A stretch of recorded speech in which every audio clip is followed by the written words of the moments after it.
What's going on, NBA draft fans? Your boy is back, the Wolves of Ball Street, your favorite draft analyst here with another episode of the Draft Act NBA Draft Podcast. My name is Corey Tulaba, and we have a special episode today. Albert can't be with us, so instead, you may be familiar with him from his time spent on Morning Wood, NBA morning show during the bubble.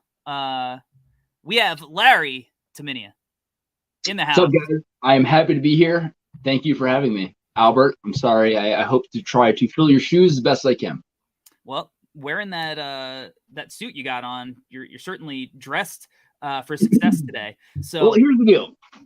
I thought about this, and I realized that, NBA Twitter and analysis in the world now has gotten so far. I feel like Stuart Scott brought cool to analyst journalism and everything like that. Sure. And between that and Zuckerberg wearing sandals in his office kind of took things so far the other way to where we can just say things like get the bag and think we're cool to where now I'm starting to go the other way. I'm starting to bring it back. Maybe this is just what getting old is. I guess this is growing up. This is growing up. So Larry is and myself are tradition dating back a number of years for draft night in particular was always we would order a crave case from White Castle and just eat White Castle until we wanted to curl up into a ball and die and watch the NBA draft. So pick three, usually around pick three. Yeah, around pick three, we wanted to go into a food coma. But other than that, unlike all of you sickos out there that are listening and watching and following the draft all year round, like myself, Larry does not get into the draft until, probably a couple of weeks before, typically, just so there's a little background. Maybe he's familiar with a few guys' names through podcasts every now and then. But what I wanted to do today is go through the top 11 prospects that are listed on the Draft Deck, our consensus draft rankings, and see what the almost casual NBA draft observer thinks of these prospects pretty much based off of YouTube research, which I feel like there's a lot of in the, last couple of weeks before the draft. When people actually start paying attention, they don't have time to watch 700 games from 100 different prospects. So they do their research on the internet. So Larry being pretty unfamiliar, and I chose 11 instead of 10 because Larry is a Knicks fan. We are New Yorkers after all, and the Knicks have the 11th pick. So I figured why not go through potentially guys that are going to be at or around possibly available at the 11th pick. So we're going to start at 11. Larry ranked based off of the YouTube highlights, his top 11 guys. We're going to go 11 down to 1. He wrote notes, and we're going to talk this through. Maybe us sickos are overthinking some things, and maybe we're just missing and because we're just way too deep into this. So at number 11. I'll explain how I came to this and where I'm at. So, yeah, as Corey's explaining, I am the furthest from what I would call a college basketball fan. I'm going to say I maybe watched 3 games maximum this year. I don't get into the tournament. I don't do brackets. So I am a humongous NBA fan. I indulge the NBA like crazy. I love the contract side of it. I watch a ton of NBA games. So when Corey came up with this idea and gave me this task, I was like, I actually really like that. That's a cool idea because, obviously with drafts, things, smoke gets blown in certain directions. I'm basing this off of I given myself a maximum of 10 minutes of highlight videos. So basically, I go through YouTube, I type in, Paulo Branchero highlight videos. I watch 10 minutes. And I basically make my prediction based off of that. So that being said, when I'm making my predictions and I'm going through what I'm doing, it's based off of 10 minutes of highlight video for the sake of, this is a task that if I really wanted to, I can spend weeks on end researching these guys, but that's not the point of the task. The point of the task is just eye test based off of what I'm seeing and how I feel like this would translate into the NBA. So I'll explain to you, get further into my process. So the stats I looked up, what I did is that Corey gave me 11 names. So it's not like I got 20 prospects and I made it 11. He gave me 11 names, and it's to list these 11 names in the order of which I think they would get drafted, not based off of what team is picking at what time. It's entirely based off of these are 11 guys. What do you do in the order, in which you think is best prospect to not? What I did is that I started off by going through, I just wrote down, height, weight, and then I went down just points, rebounds, and assists. And I started there and for each person. And then, I wrote that list down, and then I went one by one, started going through, their highlights. Now, the way Corey sent me the list, he scrambled the names and threw them all to me, so it didn't seem like, he was trying to push me one way or another. Now, when, just being an NBA fan, listening to podcasts, indulging, you're going to stumble across these names just accidentally. So even if I don't watch college basketball, I'll tell you before we even start, the 3 names that I knew was Chet Holmgren, Paolo Banchero, and Jabari Smith. That's the only 3 names that I've ever heard of going into this task. Now, that being said, I couldn't tell you if Jabari Smith was a point guard, if he was a shooting guard. I had no clue. I just knew the name Jabari Smith. So, that's my point, is I heard of these people. I didn't know anything about their game or anything of that sort. I also wrote down what college each person plays for, and by the time I got to the 4th one, I was like, this is pointless. I don't know why I'm doing this because, I have no idea what Auburn did last year. So, but I know what school they play for, so I guess that's cool. So yeah, I mean, I love the task. I love the idea. And after I did everything, then I actually looked at a couple actual, mock, top 10s for different mocks and different people. And it was actually closer than I thought it would be. Some things, some ways, and I realized pretty much, from 4 to 11 is kind of fucking everywhere anyway. So, I think it was a great task for me, and the big part of it for me is that it got me really excited for this upcoming draft to see what is going to happen now, because now that I feel like I have some skin in the game. Also, before we get started, what I do want to say is after watching a ton of these highlight videos, I'm basically just clicking like top links and going through their highlight videos. And again, as someone who doesn't enjoy college basketball or anything like this, most of the people that I'm watching explain to me their different videos were, stuff like no ceilings and everything like that. And Jesus Christ, were they really bad with no energy or anything like that. So someone who doesn't ever really deep dive into no ceilings content, but do hear it from time to time, because again, I don't like college basketball. I do appreciate your enthusiasm when you guys are going over videos way more than I did 2 days ago or whatever the case may be. So you guys are doing, now that I actually have something else to compare your guys' work to, pretty good. Good job. You hear that, guys? We got the stamp of approval. We finally made it. He's fine. We finally made it. So that's kind of the task. That's the perspective that Larry is going to bring to us. And I'm excited to actually, teach him how to pronounce Paolo Banchero's name. So just to give you that shows immediately, where we're at as far as his knowledge coming into this whole thing. I was going to let you guys know that, any name I say is based off of me reading off the paper and guessing. So to prove my point even more. This is Larry being a substitute teacher and reading off the list of names for attendance that he's never seen. All right, number 11, your least favorite prospect of the grouping that I gave you. So this guy, when I watched his videos, I couldn't be less than impressed. Like, I'm not stoked about this guy at all. And the Knicks picking 11 makes me even more worried. Now, this guy's name has been, according to my last day of looking at other people's mock drafts, he's been going up. And so Dyson Daniels is my 11th guy. He does not do it for me at all. Basically the notes I have for this guy is this. I see a lot of pump fakes, a lot of driving to the basket after the pump fake. He can finish them, but I just don't see this working at an NBA level. he's shooting 25% from the three-point line. So that being said, no one's falling for his pump fake from behind the three-point line for him to pump and drive if he's shooting 25%.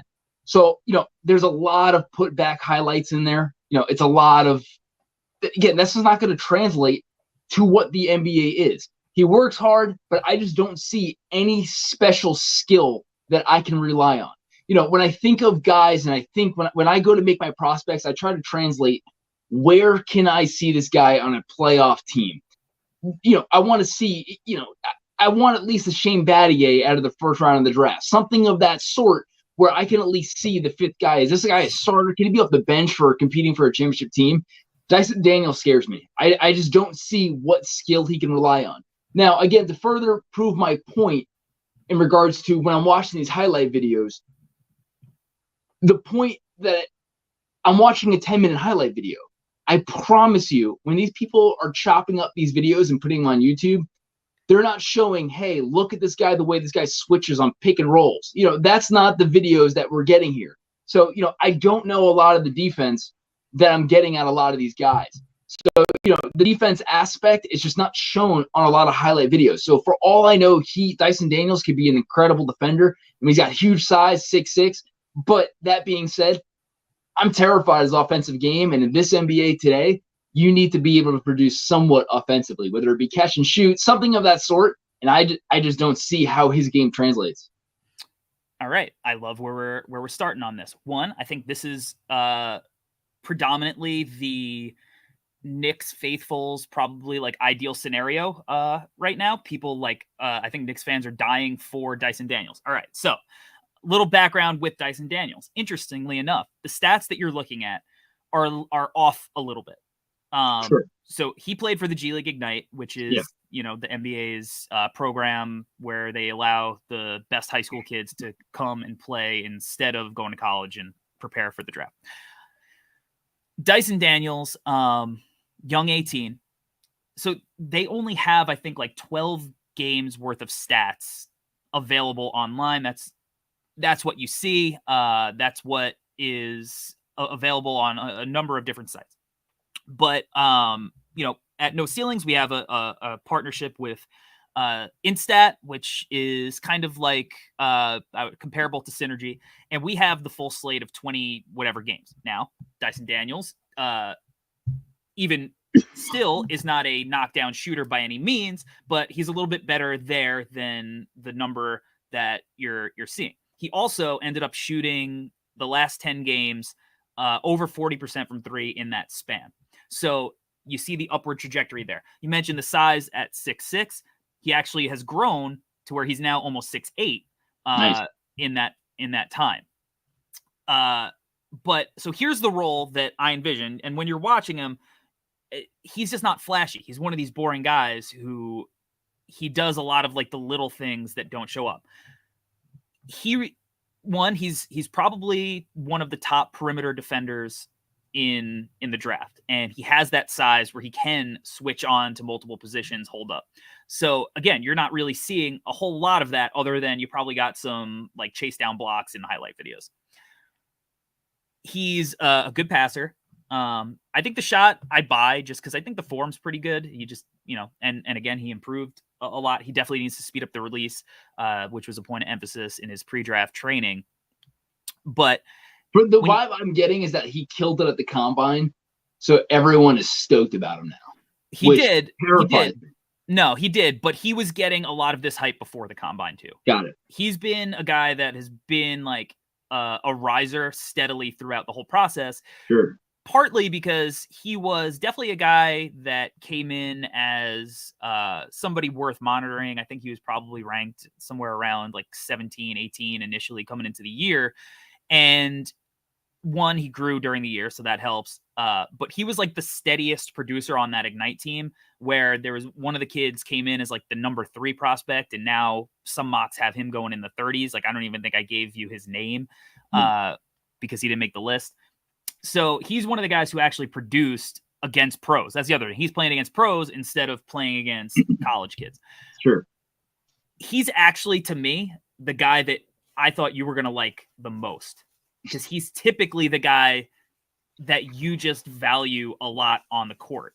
So for, like there's no doubt that if you watched his games, you'd be like, oh, that's who I play with. I play like. So when you do, you're the Larry player comp.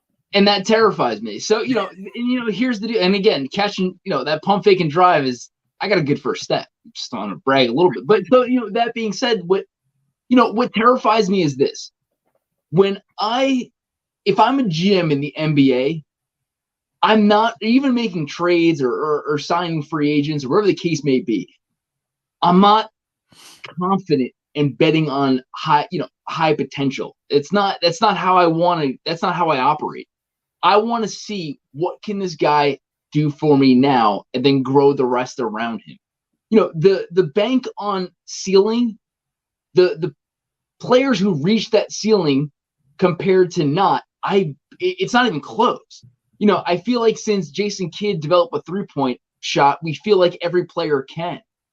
I just don't. It's so few and far between where players develop one skill that they're so, not good at to being so successful at that one skill that it's very difficult for me to buy in. So, I rather take players that at least I can guarantee at least one thing about it. And for Dyson Daniels, I'm just terrified based off of the stuff that I saw, because there's nothing that I feel confident enough that this guy can play in a finals rotation. Can he be a great defender? Yeah, probably. But great defenders today, there isn't that Tony Allen type player that even exists anymore. That can make it.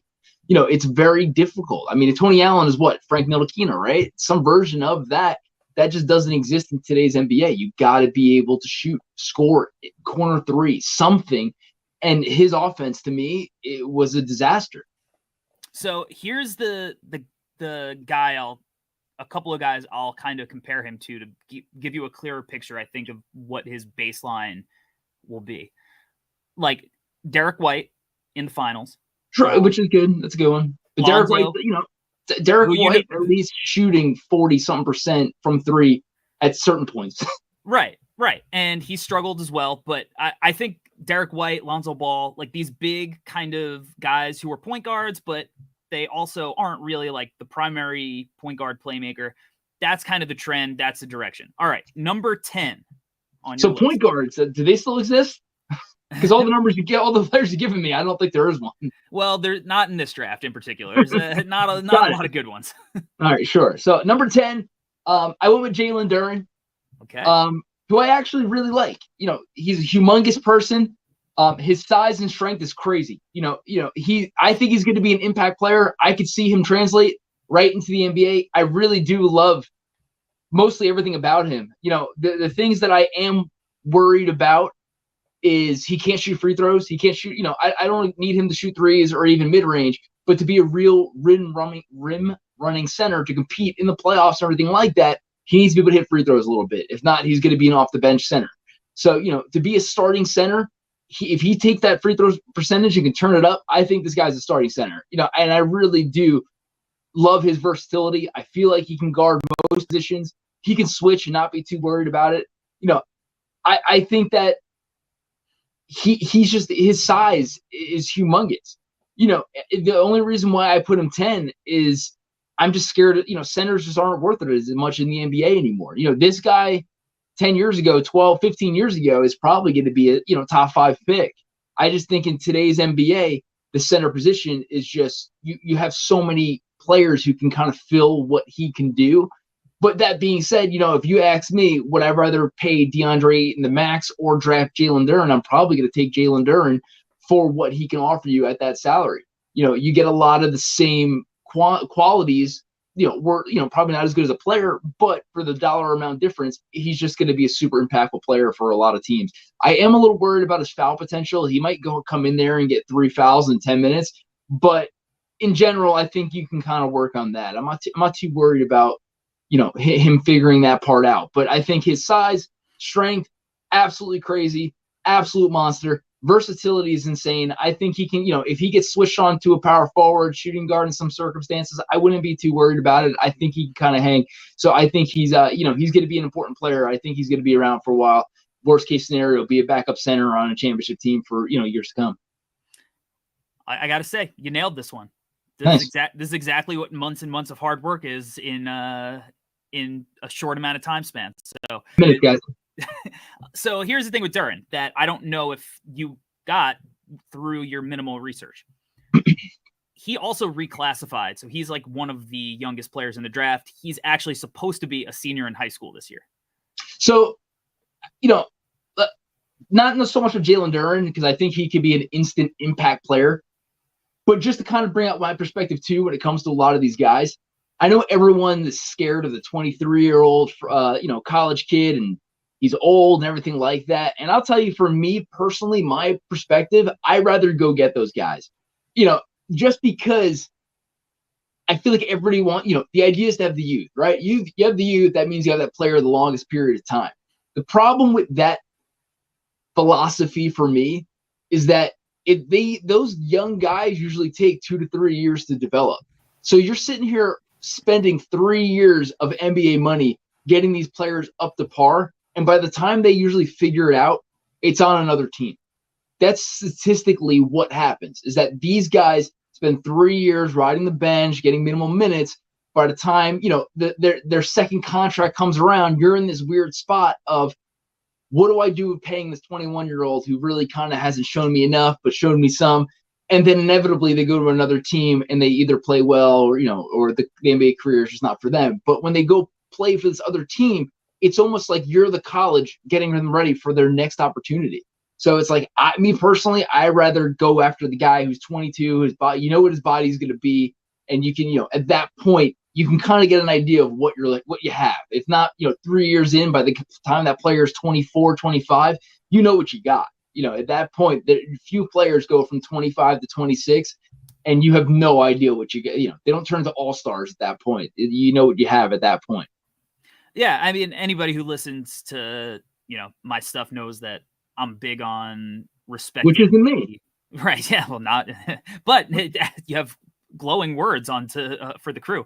That I value guys who have produced and show that they get better every year in college and develop in that trajectory.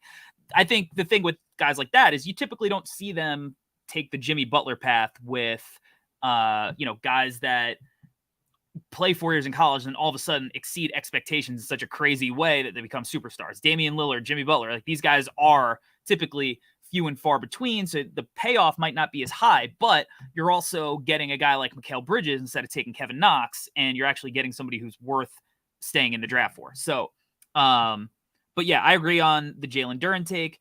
I've been in on him the whole year. I haven't wavered, and I mean, seeing him work out in Portland, like the video, he's just a monster of a kid, and I saw him in person, and he was doing these like in layup lines. He was doing like tomahawk dunks, and like he looked so agile for a guy his size. It was kind of unbelievable. All right, at pick 9.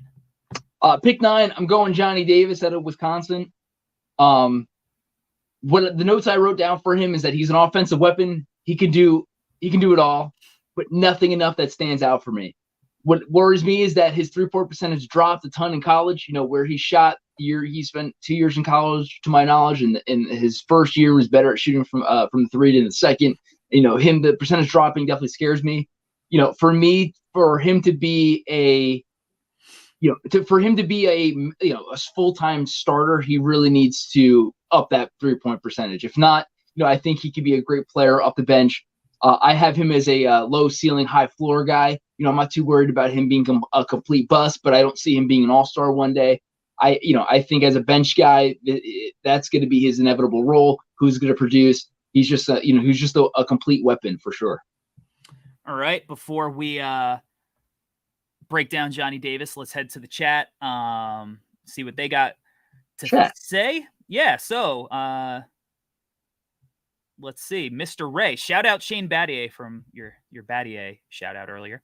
Give it up for Shane. Mino F. When I mentioned we were talking about Dyson Daniels, I'm a Knicks faithful. I prefer Adrian Griffin Jr., Davis, or Matherin.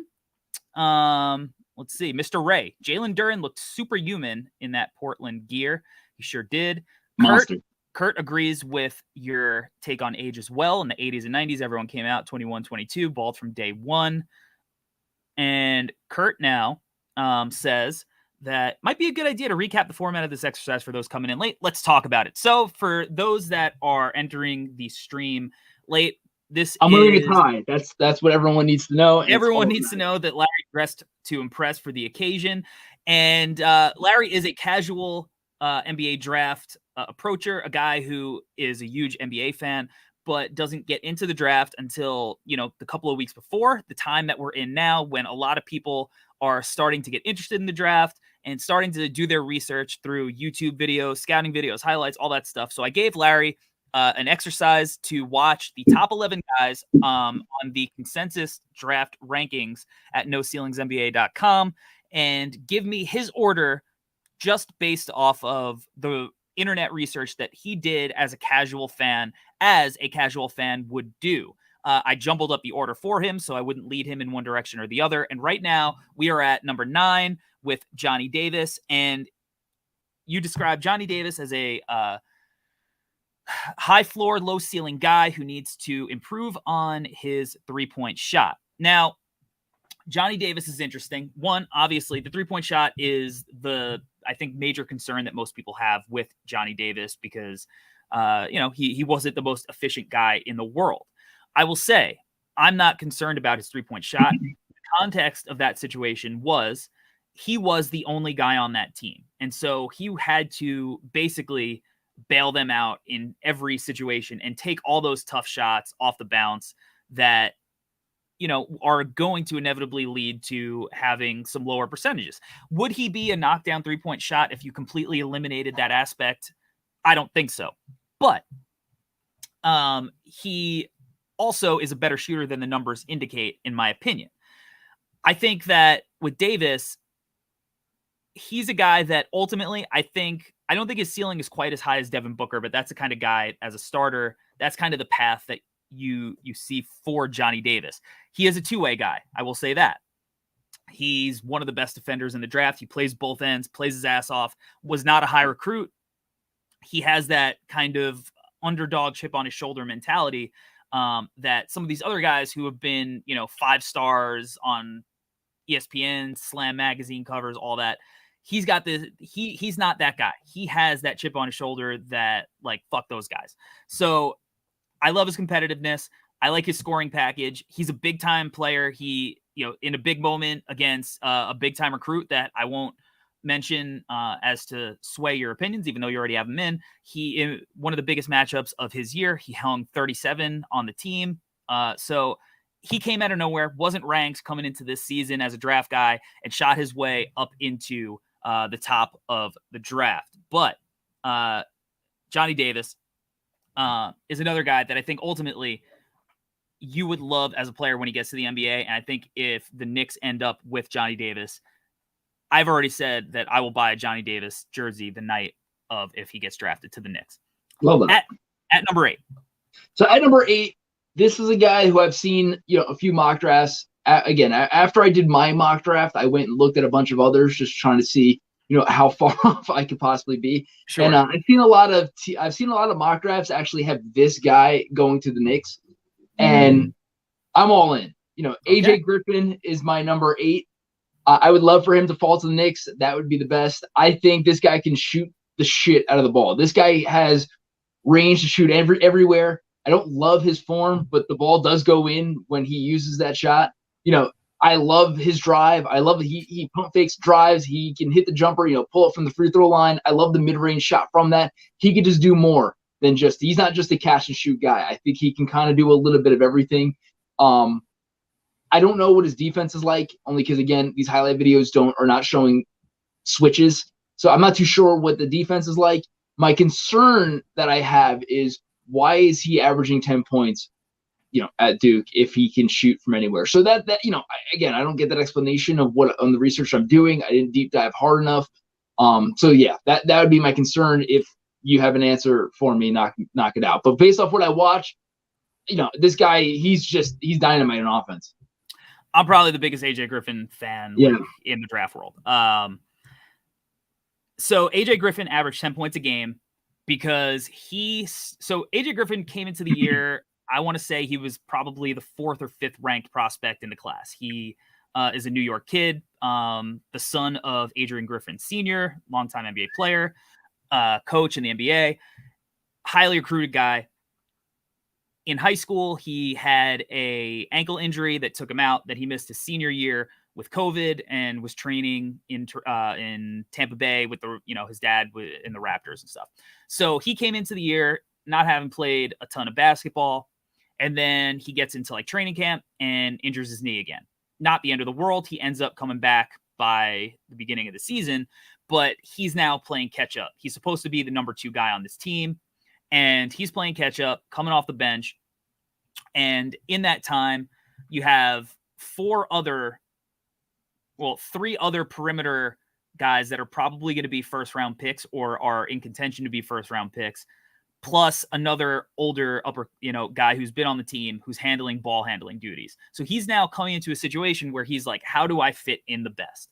And as a guy who came in high school that you would say was an off the bounce shot creator slasher type, he was like, okay, I'm going to play my role, space the floor for everybody, cut off ball. And when I get the opportunity to, create my own shot, I'll do it here and there. I'm not going to force anything. And that's kind of the role that he played. And he kind of played it to perfection. I mean, you look at his percentages, he's knocked down from everywhere on the floor. Everywhere. At one point for a while, he was shooting over 50% from 3. And it was like, it doesn't seem like a fluke. Like he's shooting NBA threes. Like he's not, everything that I saw and everything I watched, he's shooting NBA threes. Again, I can't stand his form, but he's shooting that ball from everywhere. That's the big thing, because everybody talks about the wide base. Matt Penny referred to it as the Jeff Bagwell stance, nice. Which is a funny throwback. Pretty good, But baseball like you said, stuff. it goes in.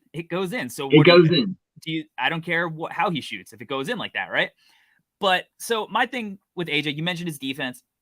He wasn't the best defender this year. I think that's everybody's big issue with him in particular, is that they're worried about his defense. But he is a guy that I'm actually higher on his defense than other people, because I think he's got really good physical tools. He's got a 7-foot wingspan. He's switchable. Multiple occasions he would switch on into a power forward and would not have any issue holding his ground, forcing them into like a tough, shitty post shot. Right now he needs to just learn the game more, but he's also one of the youngest players in the draft. He's 18 and he missed 2 years of high school development learning the game. So he's coming into playing in a tough conference and coming off an injury and just kind of getting thrown into the fire.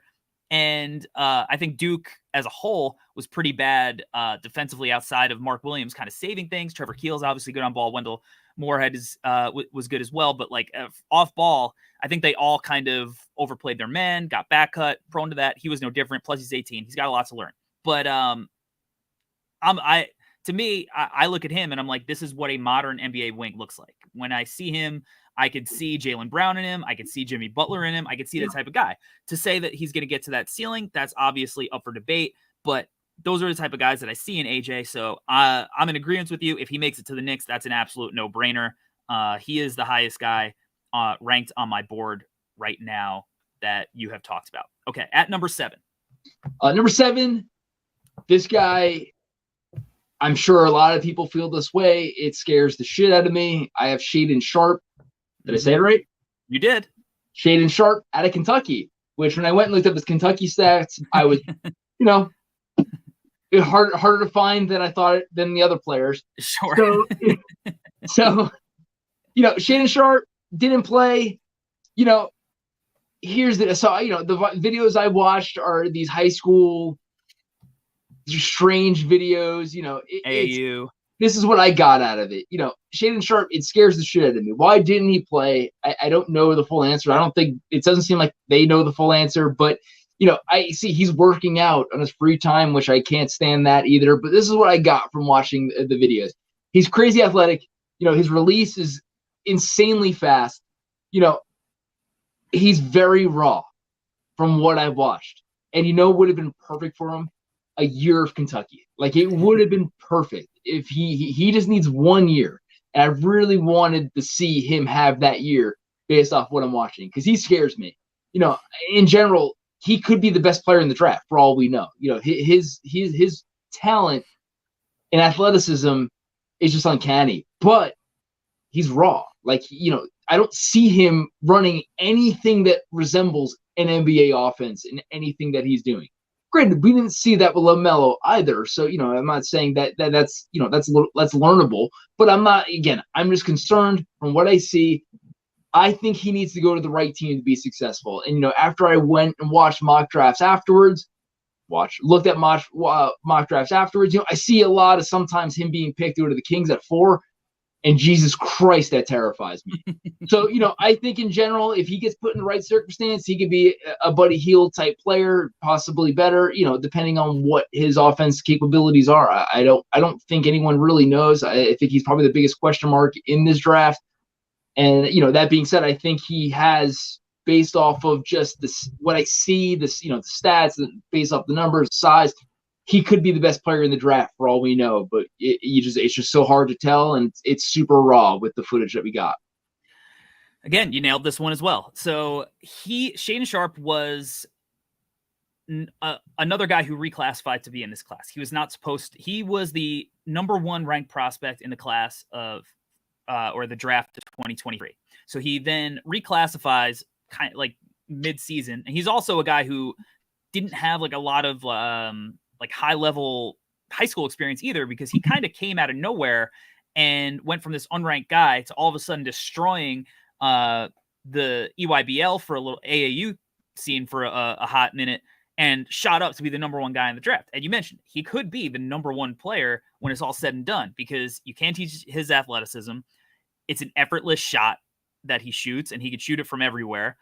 But he's raw as hell. And when he got to Kentucky and joined the team and he was practicing with them, blah, blah, blah, there were all these rumors, maybe he's going to play at some point, and he didn't. And I think there are teams that are questioning, well, why didn't he play? He's there training. Like, it's not like it reminds me of Ben Simmons. It's the same Ben Simmons stuff, right?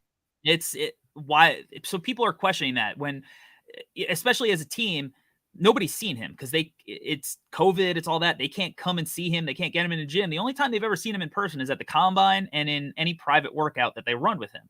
So how do you look at a guy like that and say, like, because I'm sure in those highlights, you didn't see a lot of passing highlights. It was probably a lot of scoring. There's no NBA. There's nothing that resembles an NBA offense. There's not pick and roll. There's nothing. No, it's pickup. It's him doing his glorified pickup, a lot of off the bounce, and that's insanely valuable, right? But that's why, it's insanely valuable. But when he's 6'6", 200 pounds going against 5'10", 180 of me, is that valuable? I mean, I've seen people less than that dunk on you before at LA Fitness. So, point being, that being said, like that's my point, is that the kid, it's not like he's playing against some crazy competition. I don't need to see Shaedon Sharpe go into LA Fitness and do work and be like, wow, that's the guy. Right. And it's scary. It's scary. I've struggled with my ranking of him because at times I'm like, oh my God, it's so effortless. There's no way it doesn't translate. He needs to go to the right team. I mean, that's what it is for me. You get him somehow on one of these teams that, I don't know, I guess maybe next to Dame would be fun. I'm not too sure. We'll see what the case may be. I don't know his defense well enough to know if that would even make sense. But not great. Yeah. For me, that's my concern. Is he needs to go to the right team. He needs to be on that. He needs a team like the Warriors to have a pick this year, or Denver to somehow have that top 10 pick. Something of that sort is kind of what they're looking at. I think that's what the team he needs to go to. He needs a team that doesn't need him to produce instantly. Yeah, for me, it's like if he went to Detroit and he was basically able to be Cade's sidekick and didn't have to worry about playmaking. Indiana with Halliburton, who could do all the stuff, and just let him kind of. So that's a kind of ideal scenario. But like you said, the Kings situation is very scary, even though ultimately it could pay off in the end. At number 6. All right, so this is where I think this is the one that seems to be different from other. This is where it starts to get weird, I guess, in regards to other people. So for the one for me, number 6, I have Jaden Ivy. Okay. And Jaden Ivy is crazy athletic. He has range to shoot from everywhere, but I don't love a lot of his shot selection. A lot of his shot selection is just unnecessary shots, depending on where it is, in the clock. I don't love what. A lot of it, again, it's not a lot of pick and roll highlight passing videos. It's a lot of just shots that I don't love. A lot of them do go in, not enough for me to take him number 4 overall. What scares me with Jaden Ivy is I think for him to be a successful player in the NBA is that he needs to draw fouls. If he could draw fouls, get to the free throw line, he's a Dwayne Wade type player if he can pull that off. But he's also shooting 74% of the free throws from the free throw line in college. If he gets that over 80 and can draw fouls, take 12 free throws a game, I think now we're talking. There's some games in there where he's hit 9. He's got 9 free throw attempts. He's got to, for me, for this guy to be successful, he's got to be over 10 a game average. Not some games hitting 9. I think that's going to be his ultimate success. So if he can pull that off, I think he's going to be a really good player.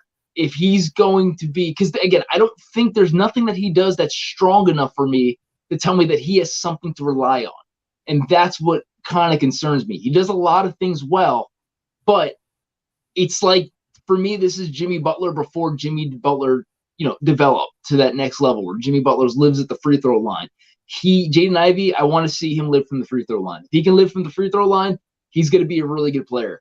If he's not going to live from the free throw line, I'm very concerned because, again, it's super Dennis Smithy for me in that regard, where it's a lot of just driving, trying to do crazy finishes, and a lot of shots that I just don't love when you can get a better shot out there. So Jaden Ivy scares me. And again, I know a lot of people have him at 4, which scares me even more because the Kings that's going to be a nightmare spot for him, in my opinion. It is. It's really not the ideal scenario for him. All right. So you remember when we went to see Derrick Rose for the first time before his injuries, and we were like, this guy's an alien? I recall. New Jersey Nets. Back when the Nets were in New Jersey. I think Vince Carter hung 75 points on the Bulls that night in particular. I feel like wasn't it like Sasha Vucevic, one of those guys? It was that Laker that came over.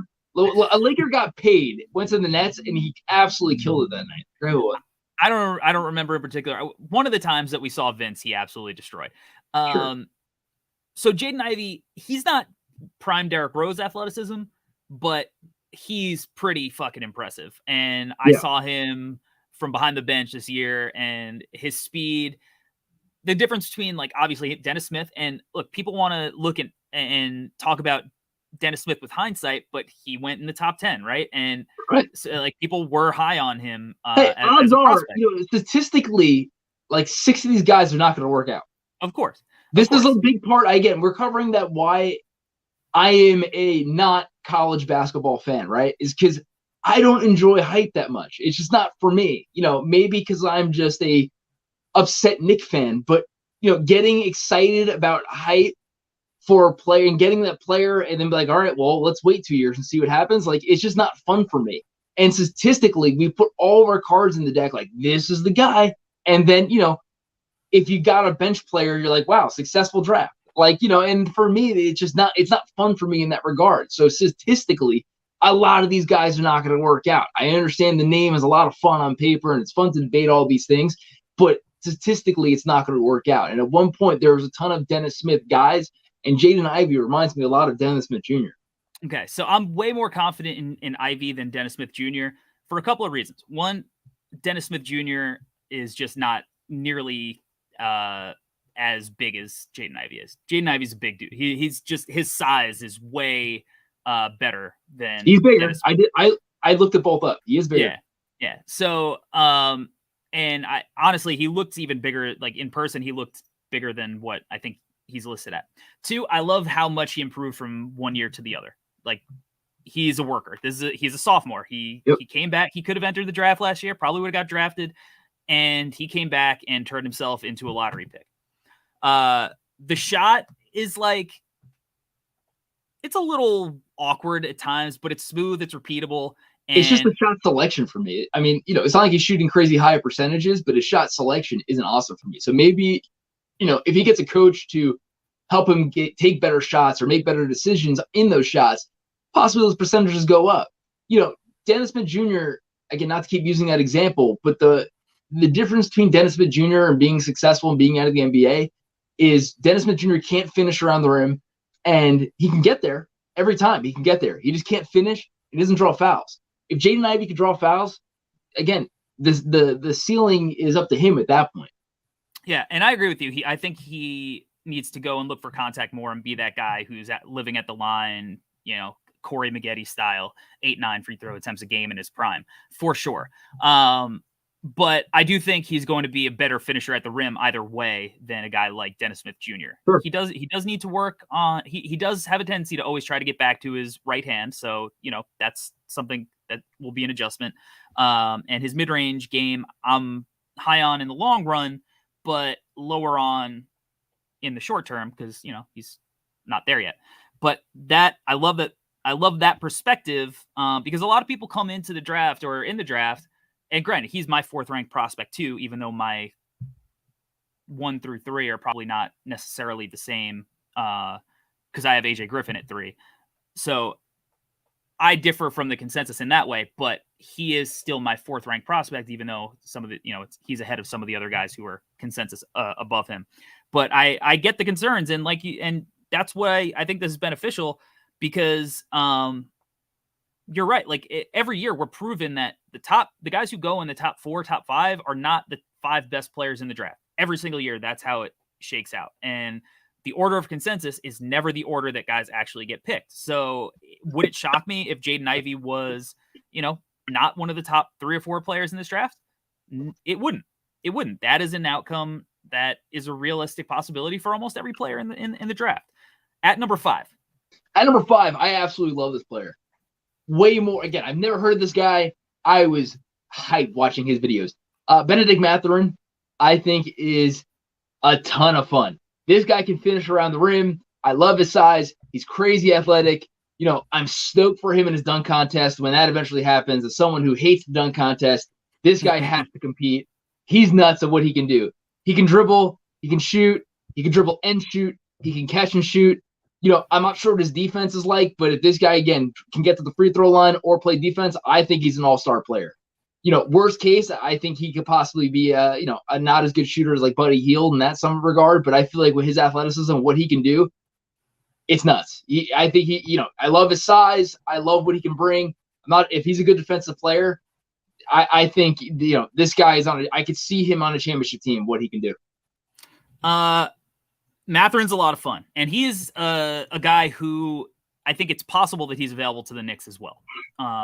His range is pretty scattered all over the place. I think this is probably the high end for him as to where he's being mocked.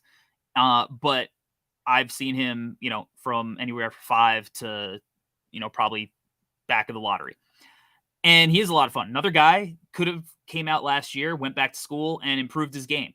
I think that, right now he's mostly a guy who plays off ball, and that maybe that's a little bit to do with the role that he played at Arizona, who had a lot of guys who could handle and run offense. So, but the way that he is able to affect the game without having to have the ball in his hands, I think is a big time benefit because, that means he could fit into any offense, and it's not necessarily like you're projected, like he has to have the ball to be effective. This is a guy you could throw all 30 teams, he'll find himself a role. Great physical profile, crazy athletic. I think the Matherin selling point is, if he develops the on-ball stuff the way his ceiling indicates he might have in him, you're looking at maybe like a Victor Oladipo Indiana version type of guy who's bigger than Oladipo at the same time. So that is, I think, his high-end outcome. But in worst case, he's, a guy that you're not going to miss on.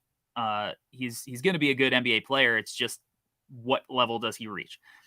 At number 4, I got Keegan Murray. I loved watching Keegan Murray. He's humongous. I think he's a big guy already, and his frame looks like he can grow and get even bigger. I think he can score from everywhere. He's good around the rim. He can catch and shoot. I love his pick and roll. I mean, especially at that size.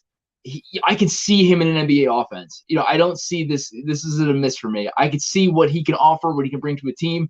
He can kind of do a little bit of everything. I didn't see a lot of any videos of him creating his own shot, and I didn't see anything in regards to defense, but he's just a humongous person. I could see what he can bring to NBA offenses, and that pick and roll between, that he can do everything else if he's got a good point guard around him. and that I'm stoked for. I think that size, you just can't beat it. Keegan Murray is a favorite over at No Ceilings. Another guy saw from behind the bench, and I really wanted to get to the arena early so I can watch how he worked out pregame. His level of focus was the most impressive out of any of the guys that I saw live this year. This dude was completely locked in. He is this is a Larry Taminia player to a T. 6'9", long arms. You said you didn't see a ton of defense, but I think he's at over 2 blocks, over a steal. Like, this dude is switchable. He looks like he could check the modern NBA wings. Like, this is the guy that eventually you want to throw on Jason Tatum in the playoffs. I think mentality-wise, they're not like one-to-one comps as far as like play style, but like there's some Al Horford in him as far as like how he approaches the game and the kind of effect. Tyler Metcalf from No Ceilings kind of refers to him as death by 1,000 cuts, where like he's not flashy. He's not going to wow you on a one-on-one level, but he's just so effective at doing what he does consistently. And then you look up at the scoreboard and he's got 26 and 12 with, 3 steals and 2 blocks, and he hit 3 threes. So Keegan Murray, I think, is one of the safest players in the draft. He's a guy that I've been told, like, don't be shocked if he's the guy that actually ends up going in the top 4 and ahead of some of the guys that we haven't talked about yet. So again, not that I didn't pick 14. I think this is a no-brainer for the Kings. I didn't pick it. I didn't do my mock draft that way. I think he's the safest player, especially for the Kings in that circumstance. I think he fits great next to De'Aaron Fox. I love it. I think a lot of Kings fans are on board with that. I think he's definitely a guy that some Kings fans want for a lot of those reasons, because he's kind of, in a lot of ways, it seems like he's bust-proof. Right. As long as there's no injuries. All right. Before we get to the top 3, let's head back to the chat, see what's going on in the chat. Camito's Comedy says Clay has a wide base in regards to AJ Griffin's wide shooting base. Let's see. Clay also has like the fastest shot, like close to in the game. Yes. Camito's Mr. Ray says, Ivy Davis to Detroit is my dream scenario. Sharp is too much of an unknown, and Matherin doesn't possess enough long-term upside as a creator, playmaker to warrant taking top 5. Mino F says, Ivy at 6, ? But Mr. Ray says, Ivy at 6. That's an interesting take. Not unfounded, though. Alex Johnson says, I agree with a casual NBA fan. You don't know. Ivy could turn out to be worse than Dennis Smith Jr. History is littered with surefire players and guys with high upsides. Don't believe the hype. And Kurt says, fun fact, Keegan shot 44% from 3 over his last 23 games. Shout out to everybody in the chat. Make sure you are smashing the like button and subscribing if you aren't yet. All right. It is time for the top 3. For anybody who is new, jumped into the stream midstream. Larry is a big NBA fan, casual draft observer, loves draft night, hasn't done any research beyond the homework that I gave him to look at the top 11 prospects on the Draft DAC rankings at NoCeilingsNBA.com and to order them in which he feels that he should order them based on the casual approach of watching YouTube highlights, scouting videos. All right. At number 3. So again, the top 3 is obviously the 3 biggest names that everyone has. And I promise you, I did not come into this assignment knowing that, hey, these 3 names are the 3 names that everybody knows. And that's who I'm going to put top 3. That's not how I came into this. As I explained in the beginning, I knew the name Jabari Smith. I wouldn't even guess what position that he could play for because I just have no clue. I couldn't tell you. I knew Apollo played for Duke. That's as far as I got for you. So, that being said, I had no idea their size, attributes, or anything like that when I, came up with this task. But after watching their highlights, I think deservedly they're the top 3 for a reason. That being said, I got Jabari Smith, number 3. He's an absolute monster. He's just a monster. His catch and shoot potential, he can shoot over everyone. I think he's a good passer. He's a smart player. I want to see more from pick and roll, and I want to see him be able to put the ball on the floor more and be able to dribble. But I didn't see much mid-range work. I want to see more of that mid range, but I want to be able, that being said, I just think he's these top three guys I think are all pretty can't miss. And I feel like he's there. So, I mean, his size, it's very Brandon Ingram-esque of what he has to offer in that regard. He's just a humongous person who can shoot the ball. Yeah, he's 6'10", and he shot over 40% from three on high volume, hitting ridiculously tough shots. And he is an unbelievable on-ball defender. Like, he could switch out on the perimeter, and he could stick with guards. He could guard wings. Like, at baseline, he can guard basically 1 through 5 situationally while knocking down 40% of threes. I think you're spot on. One of the big concerns is his ability to create his own shot by handling the ball. Great. He doesn't have the tightest of handles. That's what I got from watching his videos, and that's why he's number 3 for me. And I know a lot of mock drafts have him going number 1, but that's just from when I was watching, there's nothing of where he's just putting the ball on the floor and driving. Yeah, he also had a really tough time finishing at the rim this year. He has one of the lowest field goal percentages over the last X amount of years for potential top 5 guys finishing at the rim, which is another concern. But I think that I'm not super concerned about that long term. In the short term, maybe. In the long term, not so much. He also played next to a much bigger human who could be a first-round pick, probably a second-round pick, who ended up averaging close to 5 blocks a game this year. So, and he's not necessarily a floor spacer. So he was dealing with a packed paint. And I think, when you play with a guy like that, there's going to be more defenders there. It's going to be tighter. It's going to be harder to finish. So a little context with that.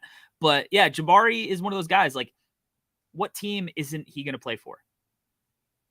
He's going to play for every season. What he can do, what he offers, what he can do. Again, it's very Brandon Ingram to me, is that I want Brandon Ingram on every team. I'm one of the highest people on Brandon Ingram since I've watched him. I'm all in, and I want him to be on a really good team. I just want to see what he can do in a big moment. So, I don't see a situation where Jabari Smith just is a complete bust. I just don't see it. And Jabari's also got that gene that you love where, like, he's D'ing somebody up, forces a turnover, like, strips it, goes off the guy's, leg, and then he's clapping in their face. Like, he's got that intensity where, he does, for a guy who's potentially going to be the number 1 pick, he does a lot of the little things that you want in your star because it permeates down the line to the rest of the team. All right. At number 2. Number 2, I got Paolo Banchero. That was better. Paolo Banchero. So I have him number 2. Again, he's another one of these guys that I had absolutely no idea what I was getting myself into when I started watching his videos. Wow, he's huge. He is a monster of a person. What I got from watching a lot of what he can do, it's a very Carmelo Anthony type mid game where he's just so big to where he's bigger than the small forwards and he's faster than the power forwards. So it's just like they don't know what to do with him. In that regard, he's also too big and too strong to where if he misses, he's getting his own rebounds, which reminds me a lot of Melo stuff. He doesn't look overly athletic, but he's too big and too fast for his size for what he can do, and just overpowering. Yeah, I saw him twice this year, and the first time I saw him, I was like, I don't even know what I'm looking at.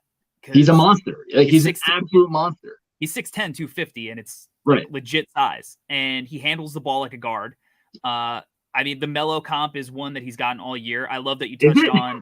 Yeah, I love that you touched on. He's also gotten a little Julius Randle comp. So but both mix. But I love that you touched on his offensive rebound ability down there, like Melo, because he has that. Like he's got that's literally what reminds me of it. He'll shoot over you, and then he'll just go get his own rebound and put it back in.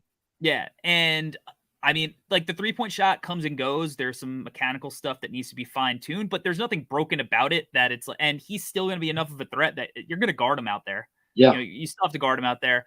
And what you love about him is like, he's a really good playmaker.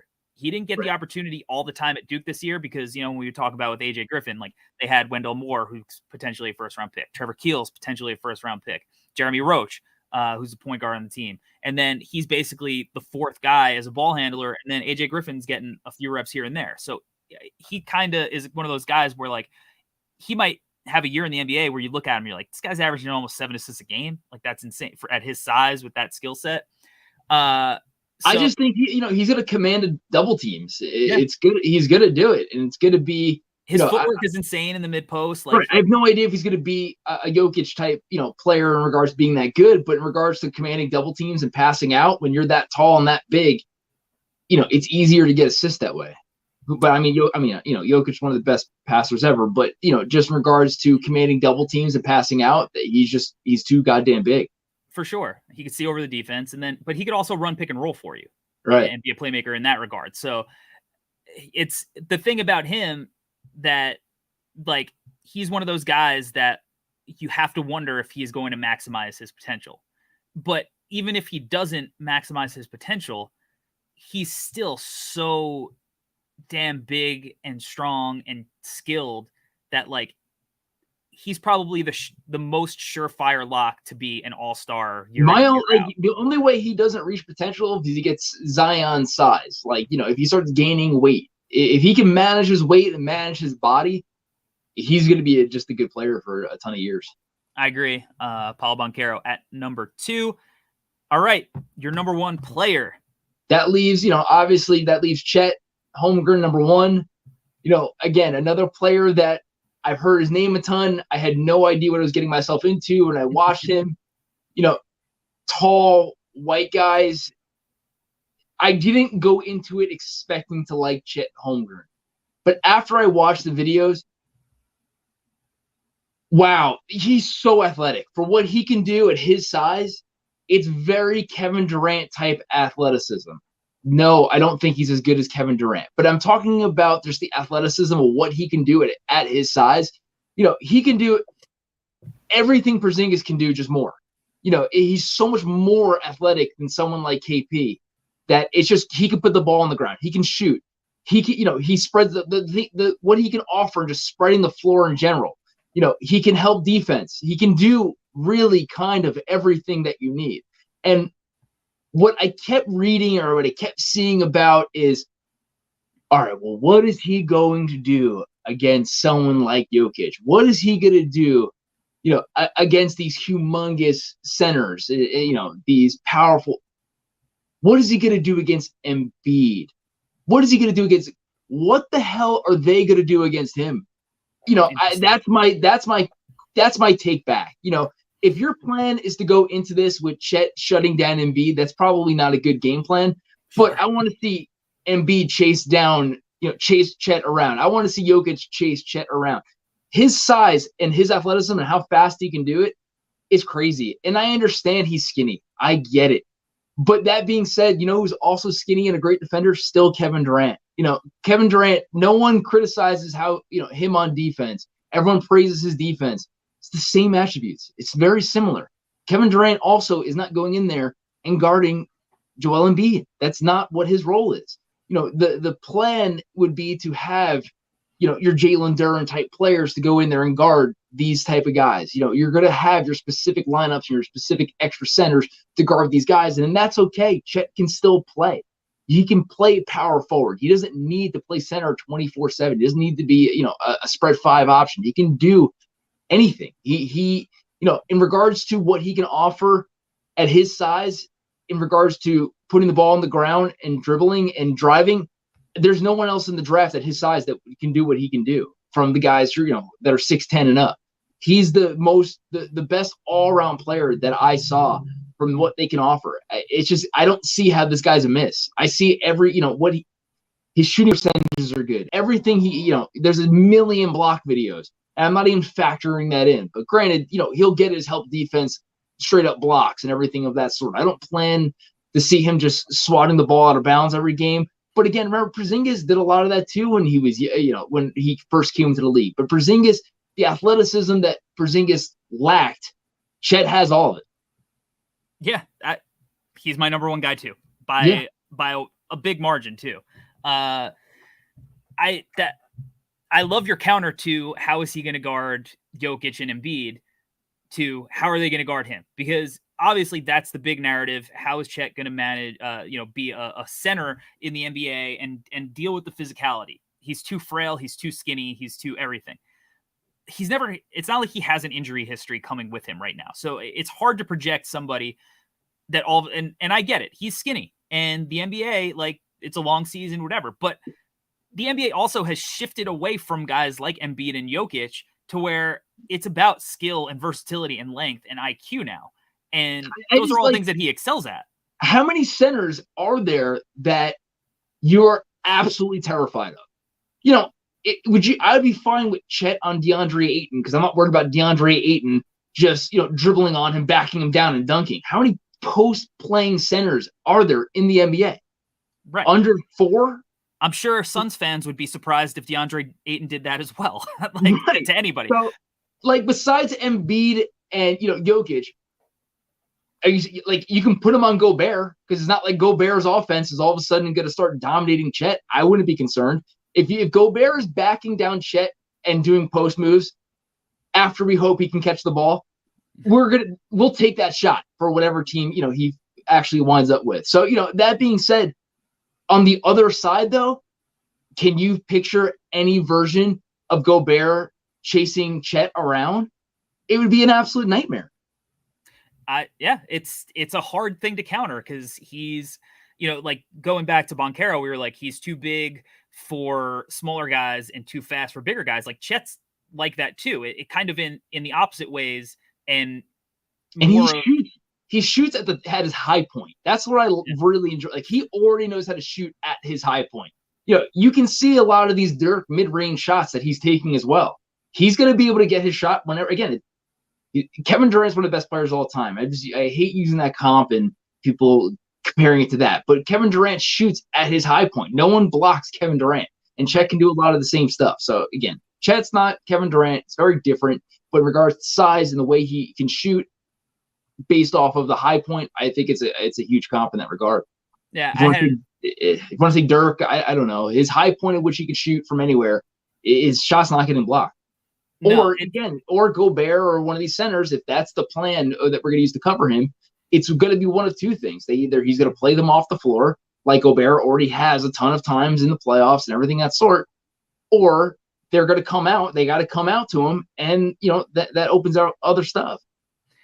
And one of the other, if you go and watch the Memphis game against Jalen Durant in the tournament, Memphis's game plan to start the game was, we're going to go to Jalen Durant on the block and and give him opportunities to post Chet up and bully him. And what happened was he did that, and Chet sent his shot directly back to him. Right. The first couple of times. Because one of the things with Chet, he's skinny, but he's a bad motherfucker. Like, he's competitive. He thinks he is the best player in the draft. Those long arms are going to make up for your size. His length is insane. It's insane. And again, in regards to post moves and drawing fouls, there's no centers that can do that. It's Joel Embiid and Jokic. I can't think of another one off the top of my head where I'm worried about a center getting the ball in the paint and being terrified of what they can offer on a consistent basis.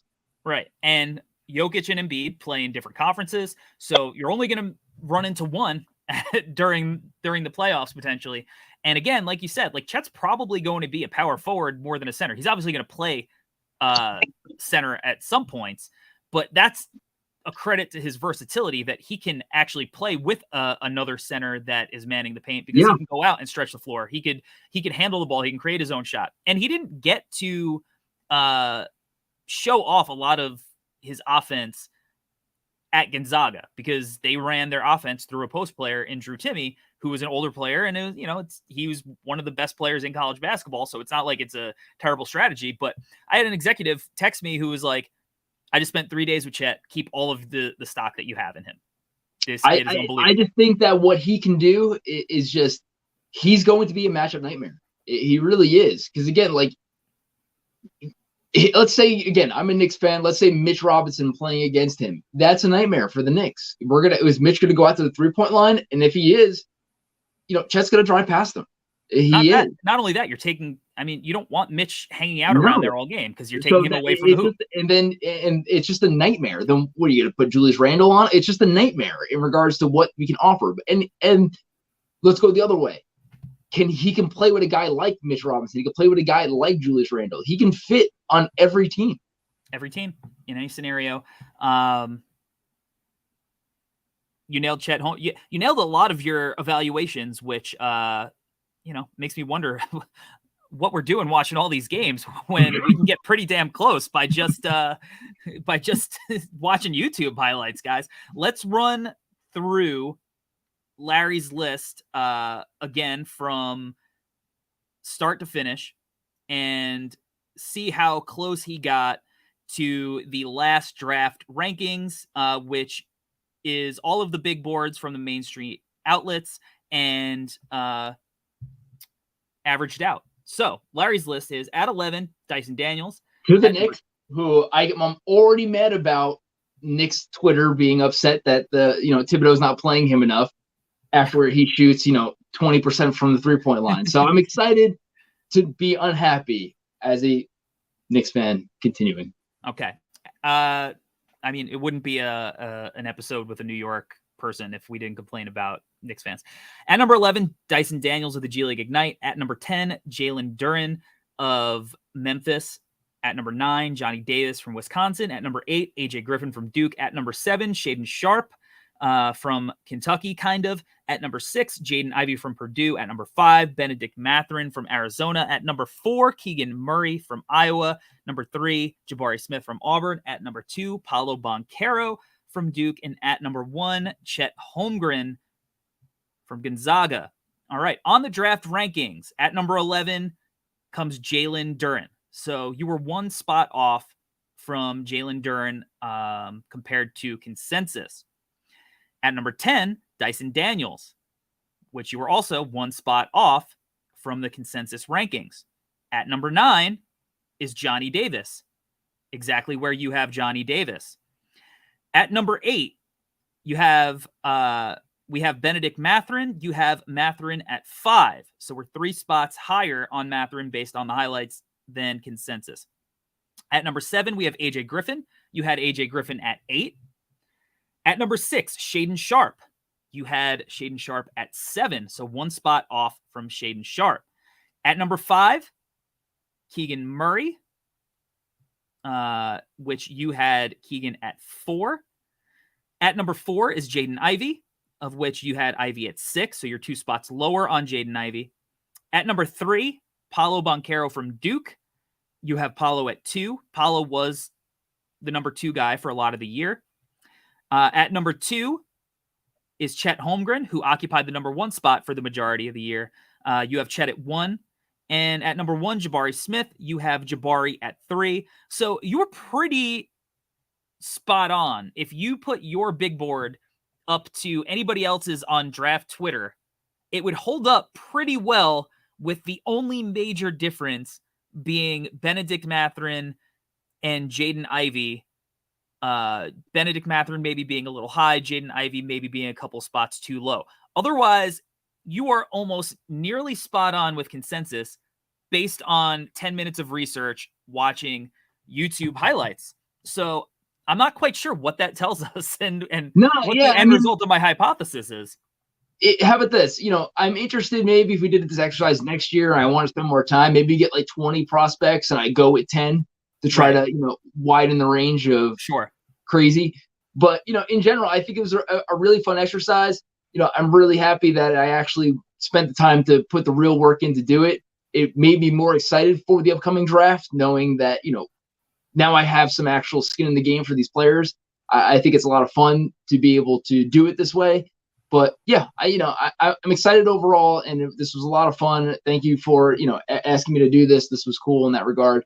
I hope some people cared or got some feedback from it. I think overall, you can get a lot from these videos in that regard. I obviously didn't put the work in that any of you guys do or anything of that sort. But, that being said, you could really kind of get an idea of watching enough NBA player, NBA games and seeing how you can try to figure out these players and how they're going to fit in the NBA and how do I see them possibly on contending for the, playoff contention. Yeah, for sure. And I think sometimes people get caught up in like how successful a player has been in their college season versus how does it translate to an NBA game.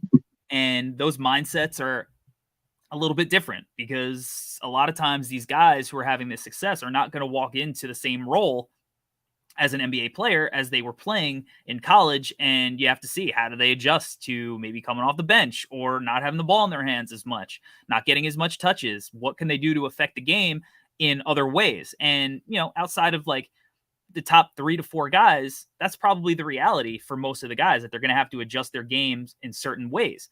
But I think that's what's interesting about having Matherin at 5, because it's easy to see how his game translates to the NBA in a way that you could actually see him impacting a game next year, depending on the team that he goes to. Not to say that he's going to be a good player, because most rookies are not good players, even the ones that are actually good, but you actually see him playing minutes. So, yeah, thanks for putting the actual time to come in and do this, coming in prepared with notes, and pretty much nailing the entire drafts of the top 11 that I gave you without talking about it. You texted me about Chet and Shaedon Sharpe were the only 2 guys that you were just like, I have to get this off my chest before the podcast. And I think for the obvious reasons for both of them. Yeah, I think they're both, for me, like, again, I think they're the biggest shockers for me, because I've heard Chet's name a ton of times. I couldn't picture out what he looked like. If I had to guess, I probably would have thought Chet looked like Drew Timme. I had no idea. So it's like, when I actually saw what this is, I was like, Jesus Christ, like this is insane for the athleticism, his size.